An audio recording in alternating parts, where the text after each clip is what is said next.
नमस्कार, मी साधना, माझा आवाज मध्ये आपलं स्वागत। तर पाहूयात एक महत्त्वाची बातमी। देशवासियों, आप सबका यहां बहुत बहुत स्वागत।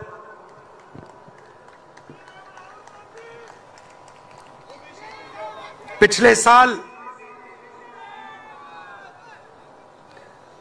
कन्याकुमारी से कश्मीर तक हमने यात्रा की।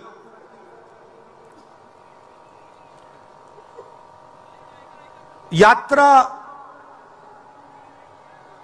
करनी पड़ी।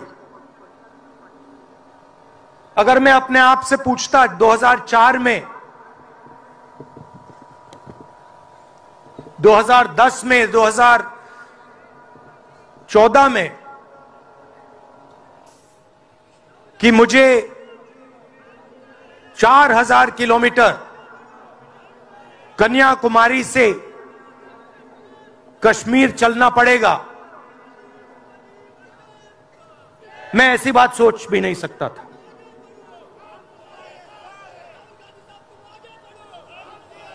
ये यात्रा, शांत हो जाएं, ये यात्रा हमें क्यों करनी पड़ी? क्योंकि देश का जो कम्युनिकेशन का सिस्टम है, चाहे वो मीडिया हो, सोशल मीडिया हो,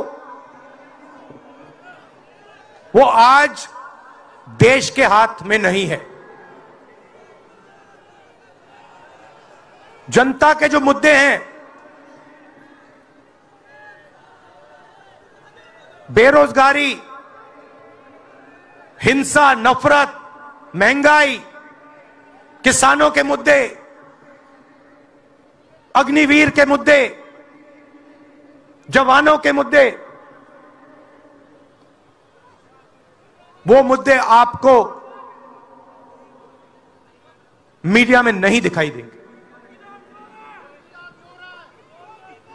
तो हमने ये यात्रा करनी पड़ी क्योंकि और कोई चारा नहीं था। देश के ध्यान को पकड़ने के लिए विपक्ष को 4000 किलोमीटर, और सिर्फ राहुल गांधी नहीं चला, यह गलतफहमी में मत रहिए कि ये राहुल गांधी चला है। सब पार्टियों के, सब विपक्ष के पार्टियों के लोग चले, सब नेता आए, हिंदुस्तान का पूरा विपक्ष इन यात्राओं में शामिल हुआ। शरद पवार जी आए, उद्धव जी आए, तेजस्वी आए।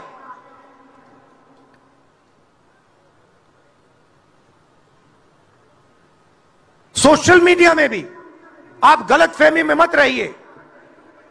किसी ने कहा कि सोशल मीडिया एक रास्ता है, सोशल मीडिया रास्ता नहीं है, उस पर भी कंट्रोल है। अमेरिका की कंपनियों पर दबाव है।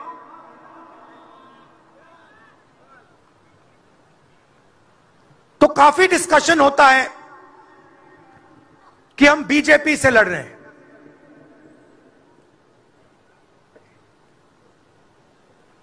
लोग सोचते हैं कि हम सब एक राजनीतिक दल के खिलाफ लड़ रहे हैं। देश भी सोचता है कि ये जो नेता स्टेज पे बैठे हैं, अलग अलग पॉलिटिकल पार्टीज से हैं, ये एक राजनीतिक पार्टी से लड़ रहे हैं। ये सच नहीं है, ये गलत है। हम राजनीतिक पार्टी से नहीं लड़ रहे हैं और ये समझने की जरूरत है। हिंदुस्तान के युवाओं को ये बात समझनी होगी। कोई और कहता है ये सब लोग एक व्यक्ति के खिलाफ लड़ रहे हैं, नरेंद्र मोदी के खिलाफ लड़ रहे हैं। नहीं, हम एक व्यक्ति के खिलाफ भी नहीं लड़ रहे हैं। ना हम बीजेपी के खिलाफ लड़ रहे हैं, ना हम एक व्यक्ति के खिलाफ लड़ रहे हैं। एक व्यक्ति को चेहरा बनाकर ऊपर डाल रखा है।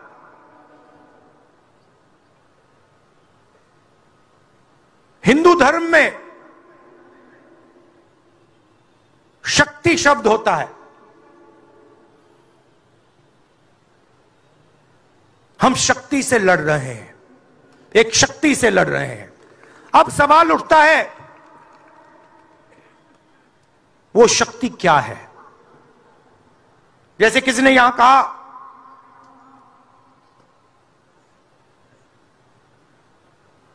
राजा की आत्मा ईवीएम में है। सही है, सही है। राजा की आत्मा ईवीएम में है।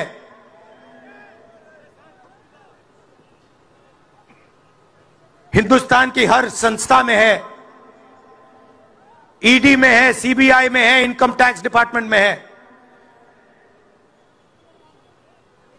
एक वरिष्ठ नेता, नाम नहीं लेना चाहता हूं,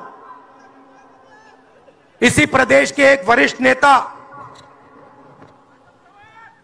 कांग्रेस पार्टी को छोड़ते हैं और रो के कहते हैं, मेरी मां से रो के कहते हैं कि सोनिया जी, मुझे शर्म आ रही है, मेरे में इन लोगों से, इस शक्ति से लड़ने की हिम्मत नहीं है, मैं जेल नहीं जाना चाहता हूं। और ये एक नहीं है, ऐसे हजारों लोग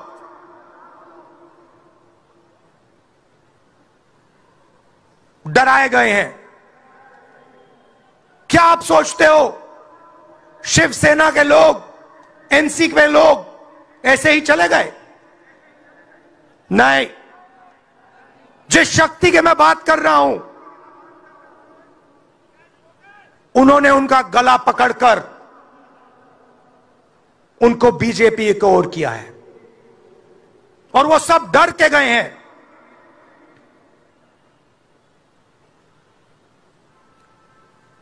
चार 4,000 किलोमीटर चला, उसके बाद 6,000 किलोमीटर मणिपुर से महाराष्ट्र, मुंबई, धारावी।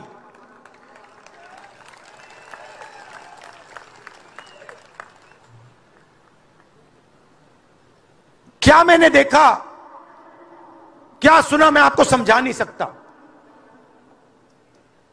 शब्दों में नहीं बता सकता मैं आपको। बोल रहा हूं तो बात याद आई, मेरे पास एक युवा आता है, जीप पर कूदता है, सिक्योरिटी वाले उसको मारते हैं, दबाकर मारते हैं, तब भी वो आता है, हाथ पकड़ता है, आंख में आंसू, मुझे कहता है, राहुल जी, मैंने 3 साल हर रोज सुबह रनिंग की, पुलअप्स की, पुशअप की, दंड बैठक, सब कुछ मैंने किया।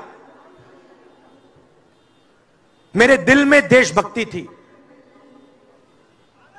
मैं चाहता था कि मैं लद्दाख में जाकर, ठंड में जाकर, ठंड में कांपूं,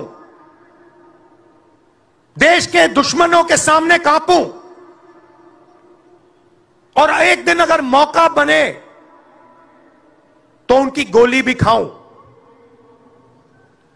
यह मैंने सोचा था। राहुल जी, अग्निवीर लागू कर दिया। मेरे देश ने मुझे धोखा दिया है। नहीं, तुम्हारे देश ने तुम्हें धोखा नहीं दिया, तुम्हारी सेना ने तुम्हें धोखा नहीं दिया, उसी शक्ति ने तुम्हें धोखा दिया है। नरेंद्र मोदी भाइयों और बहनों सिर्फ मास्क है, मुखौटा है। जैसे ये बॉलीवुड के एक्टर हैं, उनको रोल दिया गया है कि भैया आज सुबह आपको यह करना है, कल आपको यह बोलना है, परसों आप यह करोगे, सुबह उठ के समुद्र के नीचे जाओ, चलो सी प्लेन में उड़ो। 56 इंच की छाती नहीं है, खोखला व्यक्ति है।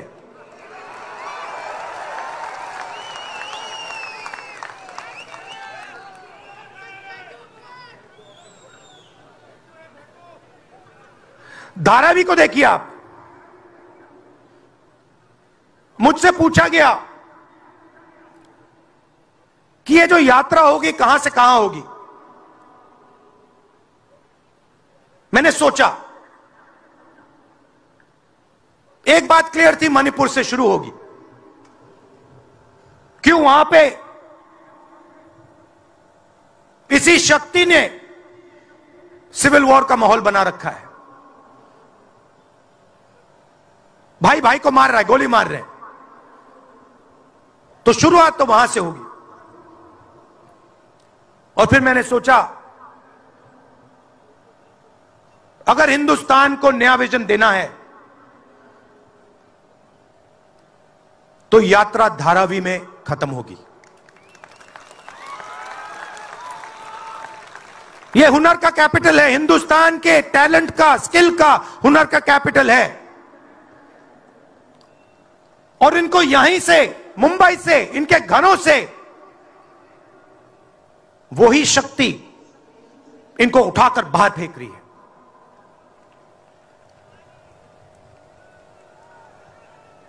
एक साथ मिलकर वही शक्ति इन लोगों की जिंदगी बर्बाद करने में लगी हुई है। मैं आपको इस स्टेज से बता रहा हूं, चाइना में एक शहर है, उसका नाम शेंजन है। सच्चा मुकाबला उस शहर से है जो आपको मीडिया में कभी कोई नहीं बताएगा। धारावी शेंजन का मुकाबला कर सकता है। बैंक के दरवाजे इन बच्चों के लिए खोलो,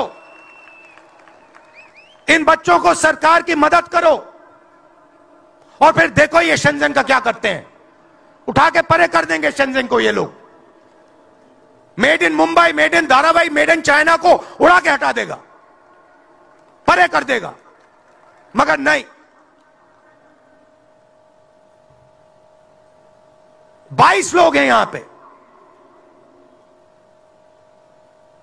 22 लोगों के पास उतना ही धन है जितना हिंदुस्तान के 70 करोड़ लोगों के पास है।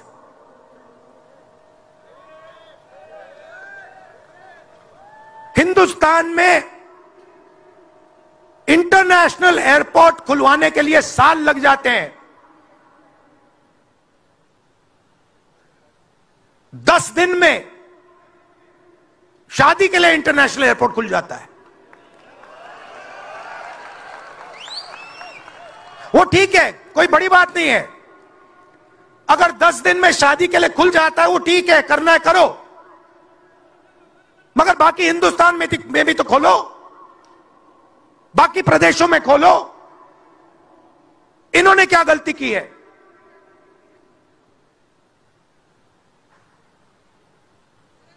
%50 हिंदुस्तान की आबादी पिछड़े वर्ग की है,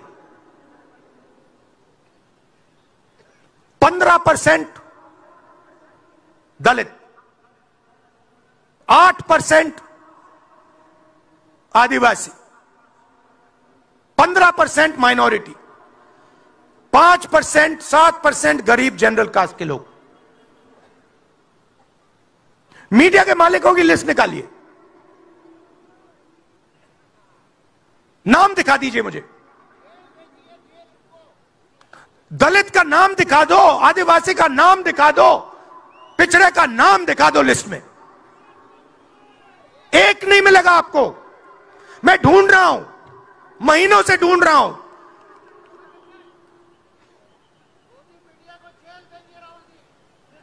इनकी गलती नहीं है बेचारों की।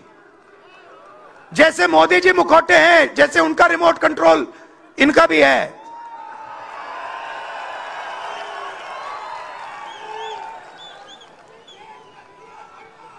मीडिया में कोई नहीं।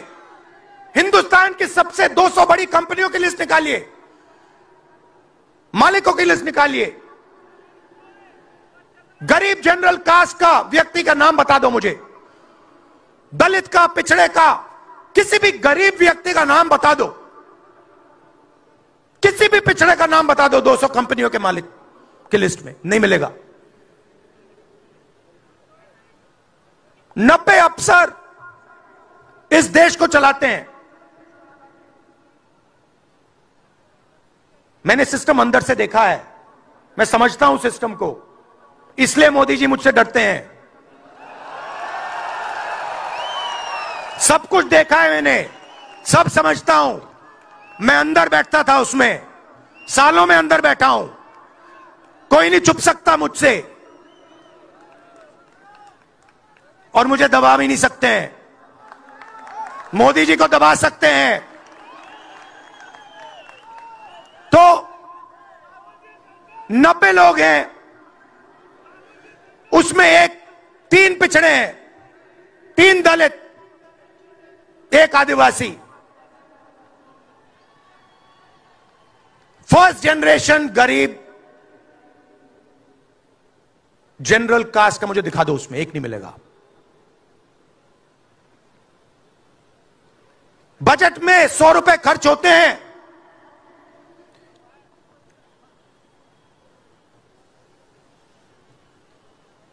पिछड़े, दलित, आदिवासी सबको मिला दो, 6 रुपए का निर्णय लेते हैं। पॉलिसी कहां बनती है? पॉलिसी ये 90 लोग बनाते हैं, उसमें 200-300 और जोड़ दो,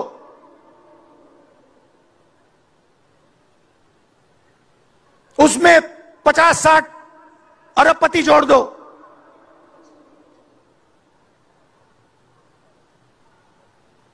यह है सच्ची शक्ति जो हिंदुस्तान को चला रहा है। और इससे आप कोई नहीं बचेगा, आप में से कोई नहीं बचने वाला। यहां किसी ने ईवीएम की बात की, मैं आपको बता रहा हूं, ईवीएम के बिना नरेंद्र मोदी चुनाव नहीं जीत सकता है। इलेक्शन कमीशन से हमने कहा कि एक काम कीजिए, विपक्ष की पार्टी को ये मशीनें दिखा दीजिए, खोल के हमें दिखा दीजिए ये कैसे चलती हैं, हमारे एक्सपर्ट्स को दिखा दीजिए। इलेक्शन कमीशन नहीं दिखाता। फिर हमने कहा देखिए, इसमें से कागज निकलता है, वोट मशीन में नहीं है, वोट कागज में है। ठीक है, आप मशीन चलाइए, मगर कागज की भी गिनती कर दीजिए। इलेक्शन कमीशन कहता है नहीं, कागज की गिनती नहीं होगी। क्यों नहीं होगी? कैसे नहीं होगी? सिस्टम नहीं चाहता कि ईवीएम की गिनती हो जाए। क्यों? क्योंकि यह सिस्टम आपके धन को चोरी करने का सिस्टम है। ये आप लोग जीएसटी देते हो, उतनी ही जीएसटी देते हो जितना अदानी देता है। 18% शर्ट पे देते हो, उतनी वो देता है। उसकी आमदनी लाखों करोड़ रुपए, आपकी 50,000 रुपए। और फिर देखो पैसा कहां जाता है। कोई भी स्कीम देख लो, फसल बीमा योजना देखो, 35,000 करोड़ रुपए 16 कंपनियों को जाता है। उसमें आपको एक दलित नहीं मिलेगा, एक पिछड़ा नहीं मिलेगा, एक गरीब नहीं मिलेगा। कानून ये 90 लोग बनाते हैं। पैसा जाता है 16 कंपनियों में, और जब हमारे किसान कहते हैं ओला गिर गया, बारिश हो गई, बर्बाद हो गए, वो कहते हैं भैया नहीं, तुम्हें मुआवजा नहीं मिलेगा, ये तुम्हारा है ही नहीं, तुम्हें कैसे मिलेगा, मर जाओ जाके। नरेंद्र मोदी जी का काम आपके ध्यान को भटकाने का है।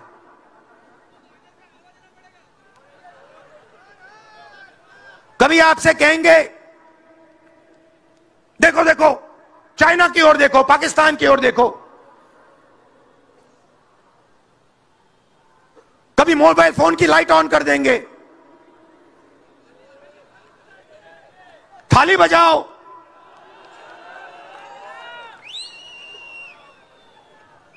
कभी कहेंगे देखो मेरा अपमान कर दिया, जैसे अभी किसी ने उनकी पत्नी के बारे में बोला, अब कहेंगे देखो मेरा अपमान कर दिया, ध्यान भटकाने के लिए। अब देखना होगा।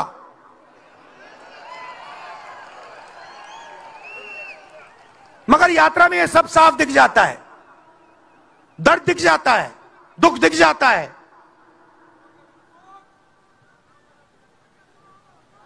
चालीस साल से सबसे ज्यादा बेरोजगारी हिंदुस्तान में आज है। मीडिया में आपको एक मिनट के लिए नहीं दिखता।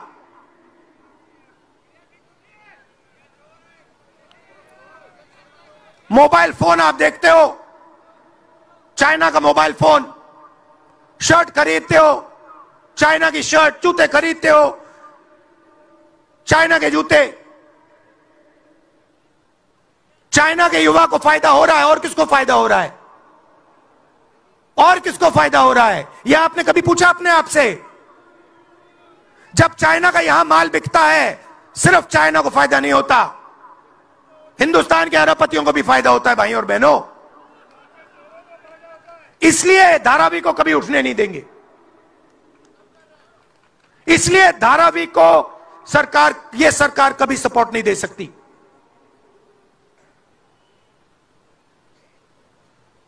पूरा सिस्टम कंट्रोल में है।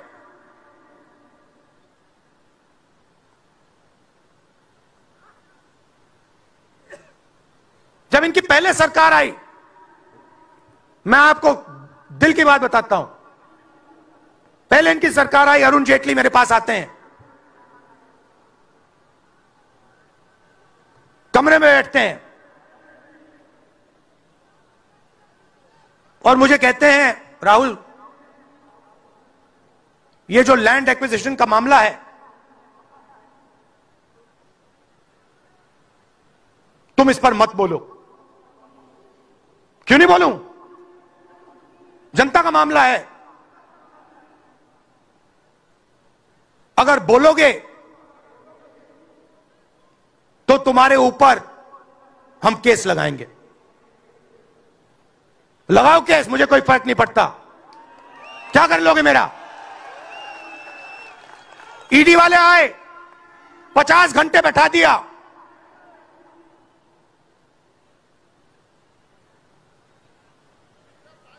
अंत में पता है क्या बोलता है ईडी का अफसर? मुझे पता है क्या बोलता है? कहता है राहुल जी, आप किसी से नहीं डरते हो, आप नरेंद्र मोदी को हरा सकते हो।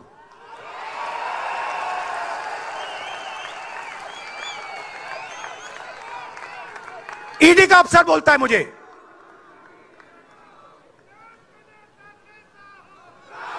मगर मैं राहुल गांधी नहीं हूं। आप ये मत सोचो कि मैं राहुल गांधी हूं। आप ये मत सोचो कि उद्धव ठाकरे हैं। ये नहीं है, ये हिंदुस्तान की आवाज है। आप देखिए, हर प्रदेश से यहां लोग बैठे हैं, हर व्यक्ति ने अपनी यहां बात रखी। स्टालिन जी ने अपनी बात रखी, सोरेन जी ने अपनी बात रखी। ये हिंदुस्तान बोल रहा है। नरेंद्र मोदी जी की मीटिंग देखिए, वहां सिर्फ एक व्यक्ति बोलता है।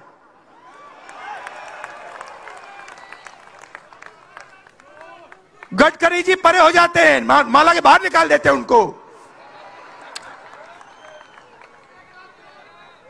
इसलिए हमने इसको इंडिया गठबंधन नाम दिया है। ये हिंदुस्तान की रक्षा कर रहा है।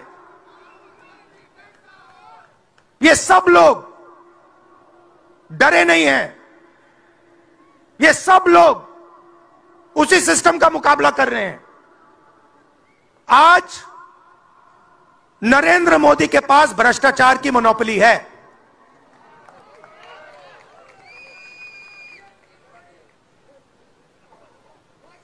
इलेक्टोरल बॉन्ड्स का सिस्टम निकाला। मैं आपको समझाता हूं, यहां पे जो छोटे छोटे सड़कों पे ना एक्सटॉर्शन चलता है, हफ्तेबाजी चलती है ना, वो नेशनल लेवल पे कर रहे हैं ये लोग। मैं बता देता हूं, 4 तरीके की हो रही है। एक, पहले ये कॉन्ट्रैक्ट देते हैं, सरकार कॉन्ट्रैक्ट देगी और सीधा परसेंटेज लेगी। इलेक्टोरल बॉन्ड देख लीजिए, उसमें साफ है, कंपनी को कॉन्ट्रैक्ट मिलता है, उसके एकदम बाद वो बीजेपी को हफ्ता देना शुरू कर देती है।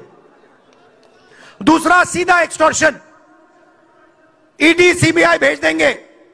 जैसे यहां पे मुंबई का एयरपोर्ट इनको चाहिए था, ईडी सीबीआई भेजी, एयरपोर्ट किसी और को पकड़ा दिया, सीधा एक्सटॉर्शन।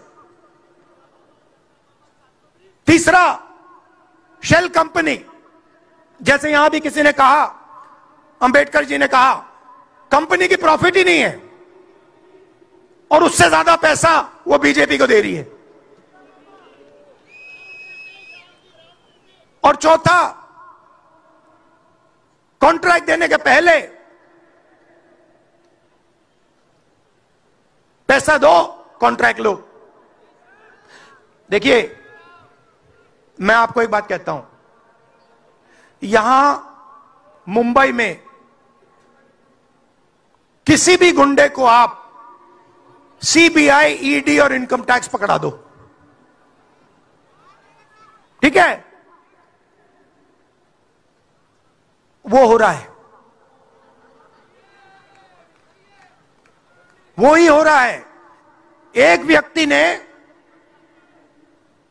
इनको पकड़ रखा है, उनके पीछे एक और शक्ति है, वो कह रही है भैया आप देखो हमें ये एयरपोर्ट चाहिए। आपका एयरपोर्ट मुंबई का एयरपोर्ट है ना, आपने तो देखा, सीबीआई की इंक्वायरी हुई और उसके एकदम बाद मुंबई एयरपोर्ट अदानी जी को मिल गया।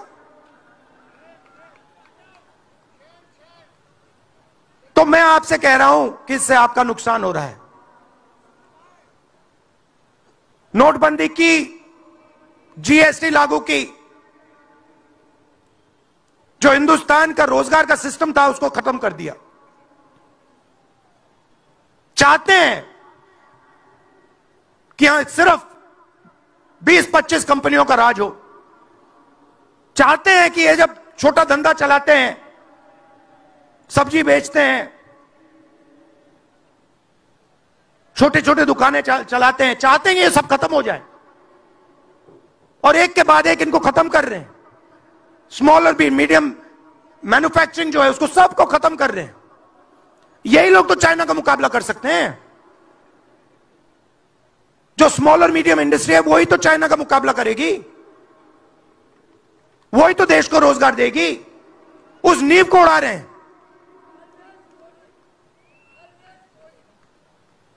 और आपको खड़ा होना पड़ेगा। आपके बिना काम नहीं बनने वाला। आप हो भारत माता, आप सब भारत माता हो और आपकी जिम्मेदारी बनती है, हमारी जिम्मेदारी है, मगर देश के युवाओं की भी जिम्मेदारी बनती है।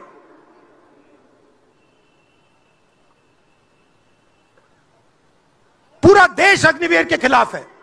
मैं 4000 किलोमीटर चला, एक युवा ने मुझे नहीं कहा कि अग्निवीर अच्छा लगता है। वो जो रो रहा था मुझे कहता है राहुल जी मैं नहीं जाऊंगा, मैं नहीं जाऊंगा, मैं अग्निवीर नहीं बनूंगा। और फिर मुझे कहता है राहुल जी जहां पे पहले हम दौड़ने जाते थे वो सब खाली पड़ा है। यात्राओं से मुझे बहुत सीखने को मिला, दर्द भी हुआ, चोट भी लगी।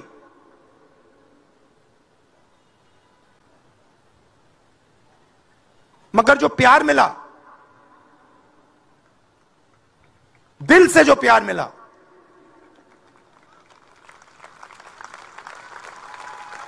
वो उसका कोई मुकाबला ही नहीं है। मैं बता ही नहीं, समझा नहीं सकता आपको। और जो भी आप मुझसे करवाना चाहो, जहां भी आप मुझे बुलाना चाहो, मैं आपके लिए और इस देश के लिए हाजिर हूं। यह नफरत का देश नहीं है, यह मोहब्बत का देश है। नफरत जानबूझ के फैलाई जा रही है। नफरत इसलिए फैलाई जा रही है कि आप अपना ध्यान इधर उधर करो और आपके जेब में से आपका पैसा लूटा जाए, छीना जाए।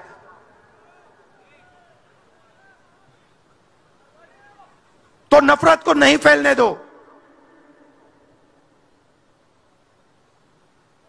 जैसे यात्रा से मैसेज निकला,